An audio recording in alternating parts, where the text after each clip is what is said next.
칼 바르트라고 하는 우리 통합 측 신정통주의 신학자는 이런 말을 했습니다.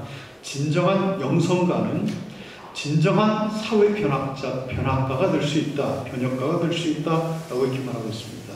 우리가 변혁, 투사 이렇게 말을 하면은 영성하고는 좀 거리가 떨어진 이러한 생각을 하는데, 진정한 영성을 가진 자가 진정한 사회 변혁을 이룰 수가 있습니다 라고 이렇게 주장을 했습니다. 그러면서 한 손에는 신문을, 한 손에는 성경을 이라고 하는 유명한 말을 남겼습니다. 신문은 세상의 흐름을 우리가 꿰뚫어 볼 수 있는 가장 좋은 매체입니다. 성경은 하나님과 우리 사이를 이제 연결시켜주는 연결고리와 같습니다. 우리는 이 세상에 속해 있으면서 하나님의 백성입니다. 천국을 소망하며 살아가는 성도들입니다.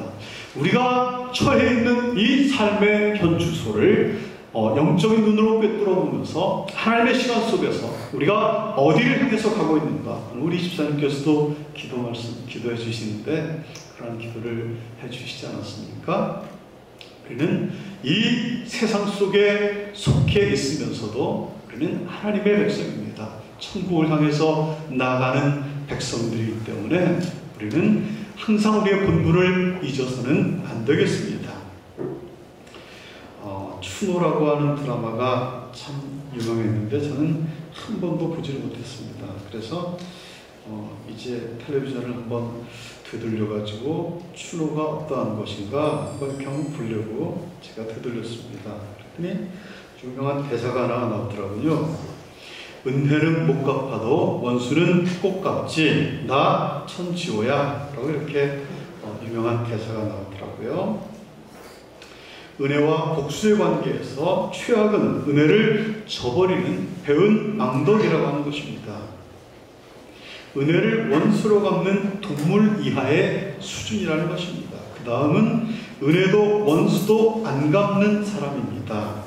논리적으로는 가능하지만 현실적으로는 불가능합니다. 그리고 추노의 논리입니다. 은혜는 멀고 보복은 가까이에 있습니다. 은혜는 힘에 붙이고 복수는 힘을 다한다. 그것이 사람이다 라고 이렇게 말을 합니다.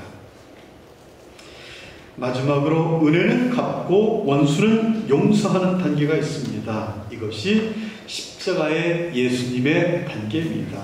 그래서 어느 기자는 이것이 주노다, 주님의 노예이다 라고 이렇게 표현을 했습니다. 우리는 도망가는 그 노비를 쫓는 추노꾼이 아니라 이 땅에서 예수 그리스도의 발자취를 따라가는 주노꾼들이 되시기를 주의 이름으로 축원합니다. 주노꾼은 이렇게 말을 합니다. 은혜는 갚고 원수는 용서하지, 나 크리스찬이야. 따라서 해볼까요? 은혜는 갚고 원수는 용서하지, 나 크리스찬이야. 되게 이러한 사람들이 주님의 뜻을 쫓는 사람들입니다. 한때 기독교 도서에 스테디셀러였던 이용규 선교사님의 내려놓음이라고 하는 책이 있습니다. 몽골의 한 선교사로 이제 파송을 받은 이용규 선교사님에 관한 글입니다. 하버드 대학의 출신으로서 석학입니다. 예수님께서 그의 가슴에 복음의 열정을 심어주고 심장에 불을 당겨주었습니다. 묵상과 기도로 선교사역지에서의 그가 경험하고 느꼈던 글들을 이제 책으로 저술을 했습니다. 자신의 뜻과 생각을 내려놓고 주님의 마음으로 가득 채운 것이 그 내려놓음이라고 하는 책입니다. 기도자의 삶을 엿볼 수가 있습니다. 주의를 하고자 하는 사람들의 삶을 우리가 엿볼 수가 있습니다. 주님의 발자취를 따르고자 하는 사람들, 이 시대의 크리스찬이라고 하는 우리들에게 고하는 메시지입니다. 왜? 하나님의 생각은 우리의 생각과 다르기 때문에 그렇습니다. 하나님의 마음을 아는 것이 기도라고 말씀을 드렸습니다. 우리는 우리의 뜻을 정해놓고 하나님께 때를 쓰듯이 하나님께 이루어달라고 하는 것이 기도가 아니라 나를 향한 당신의 계획이 무엇입니까? 하나님, 당신의 뜻을 발견하게 도와주시옵소서라고 겸손한 기도를 드리는 것이 하나님의 자녀들의 삶의 모습입니다. 그래서 오늘은 뜻대로 구하는 사람들이라고 하는 말씀의 제목으로 함께 은혜를 나누고자 합니다. 사람마다 생각이 있고 뜻이 있습니다. 그리고 자기 뜻대로 되지 않을 때는 사람들은 투정을 부리거나 낙심을 하게 됩니다. 내가 열심히 이렇게 주를 위해서 살려고 했었는데, 내가 이렇게 주를 위해서 봉사를 하는데 왜 주님은 내가 기도를 하는데 귀를 막고 계실까? 한 번쯤은 이렇게 낙심하게 됩니다. 중요한 것은 세상 일이라고 하는 것은 내 뜻대로 되는 것보다 되지 않는 일이 더 많다는 것입니다. 기도의 경우도 더욱 그렇습니다. 내가 바라고 구하는 것이 액면 그대로 응답되는 경우가 있는가 하면 응답이 없는 경우도 있습니다. 내가 기도한 것과는 전혀 다른 그러한 응답이 오는 경우가 있습니다. 여러분들은 그러한 경험을 겪어보지 못했습니까? 나는 이것을 하나님께 이루어달라고 계속 기도를 하는데 하나님이 아무런 응답이 없으셔요. 그런데 시간이 지나고 보니까 하나님이 다른 방법으로 응답을 해주셨어요. 그래서 아하, 이게 하나님의 응답이셨구나 라고 이렇게 생각이 드는 경우입니다. 그래서 켈빈이라고 하는 신학자는 은혜라고 하는 것은 당신을 모른다. 그러나 시간이 흐른 후에 지나온 날들을 돌이켜보면 아, 그것이 하나님의 은혜였구나 라고 이렇게 고백을 한다고 합니다. 오늘 본문의 말씀 속에서 우리가 어떻게 기도를 해야 되는가, 어떻게 기도해야 하나님께로부터 응답을 받는 그러한 기도의 사람이 될 수가 있을까 우리에게 가르쳐주고 있습니다. 첫 번째는 믿어야 됩니다. 믿는다라는 것이 쉬운 것 같지만 참으로 우리의 이성을 깨트리는 그러한 과정이 필요하기 때문에 대단히 어렵습니다.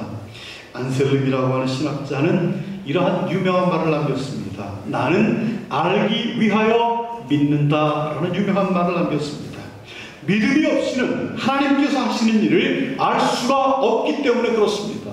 성경 말씀이 온통 나와는 상관이 없는 말씀인데 내가 영적인 눈이 열려서 믿음으로 하나님의 말씀을 바라보니까 나와 상관이 있는 말씀으로 가슴에 부딪혀오는 것을 알 수가 있습니다. 우리가 예수께서 하신 그러한 예수님의 마음과 예수님의 사역과 이 모든 것에 우리가 동참하기 위해서는 예수님의 마음을 닮아야 되는데 먼저 나는 알기 위해서 믿는다라고 하는 믿음이 전제되지 않고서는 하나님의 일이 나의 일과 상관이 없습니다. 13절의 말씀 가운데 보니까 내가 하나님의 아들의 이름을 믿는 너희에게 이것을 쓴 것은 라고 이렇게 말씀하고 있습니다. 믿는 너희라고 하는 말은 믿음의 사람들을 뜻합니다. 믿는 사람들이라고 하는 것은 믿음을 가진 사람들을 말을 합니다. 믿음은 구원의 조건입니다. 기도의 응답의 선행 조건이 믿음이라고 하는 것입니다. 믿음이 없이는 하나님을 기쁘시게 할 수가 없다라고 히브리서 11장 6절에서 사도 바울은 단호히 말하고 있습니다. 문제 해결의 조건이 되는 것이 믿음입니다. 예수님께서 수많은 기적을 베풀었습니다. 많은 병자들을 고치는 그러한 현장에서 예수님께서 그 고침을 받고자 하는 사람의 무엇을 보고서 기적을 베풀었습니까? 준비된 믿음을 보고서 기적을 베푸셨습니다. 마가복음 9장 14절 2절의 말씀 14절 이하에 보면 귀신 들린 아들을 예수님께로 데려오는 아버지가 있었습니다. 그가 예수님께 무엇을 할 수 있거든 우리를 불쌍히 여겨서 도와주시옵소서라고 이렇게 말을 합니다. 여러분 자세히 한번 보시기를 바랍니다. 무엇을 하실 수 있거든 이라고 하는 것은 만약 그렇게 할 수 있거든 이런 말씀이죠. 절반은 믿고 절반은 못 믿겠다라고 하는 말씀인 것입니다. 예수님이 대답하십니다. 할 수 있거든이 무슨 말이냐? 믿는 자에게는 능치 못할 일이 없느니라 라고 이렇게 말씀하셨습니다. 믿어야 문제가 해결이 된다라고 하는 말씀입니다. 목사님께서